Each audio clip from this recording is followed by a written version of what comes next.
গীতা পাঠের ৫ নম্বর অধ্যায়ে কর্মসন্ন্যাস যোগের ২৪ নম্বর শ্লোক। হরে কৃষ্ণ।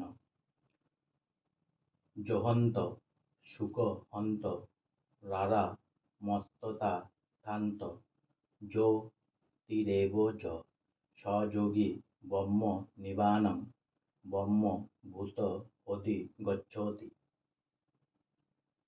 য মানে যিনি, অন্তসুখ মানে অন্তরে সুখী, অন্তরারাম মানে আত্মাতেই ক্রিয়াশীল, তথা মানে এবং, অন্তর্জ্যোতি মানে অন্তর্বর্তী আত্মায় যার লক্ষ্য, এব মানে নিশ্চিত রূপে, য মানে যিনি, স মানে তিনি, যোগী মানে যোগী, ব্রহ্ম নিবানম মানে ব্রহ্ম নির্বাণ, ব্রহ্মভূত ব্রহ্মে অবস্থিত হয়ে, অধিগচ্ছতি লাভ করেন। অনুবাদ: যিনি আত্মাতে সুখ অনুভব করেন, যিনি আত্মাতে ক্রিয়াযুক্ত এবং আত্মায় যার লক্ষ্য, তিনি যোগী।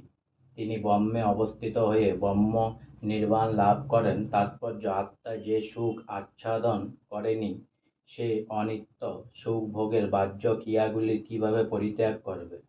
জীবমুক্ত পুরুষ যথার্থ অনুভূতিতে সুখ আচ্ছাদন করেন, তাই তিনি এক জায়গায় স্থির হয়ে বসে চিন্ময় চেতনার সাহায্যে জীবনের ক্রিয়াগুলিকে উপভোগ করতে পারেন। এত ধরনের মুক্ত পুরুষ কখনোই বাহ্য জাগতিক সুখের আকাঙ্ক্ষা করেন না।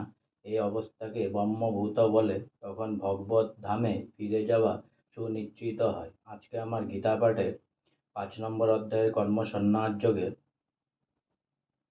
২৪ নম্বর শ্লোক এখানেই সমাপ্ত হলো। তাই অনেক অনেক সাবস্ক্রাইব করুন, অনেক অনেক লাইক করুন, অনেক অনেক ভালো থাকুন, অনেক অনেক সুস্থ থাকুন, অনেক অনেক আনন্দে থাকুন, অনেক অনেক হেল্প করুন সবাইকে।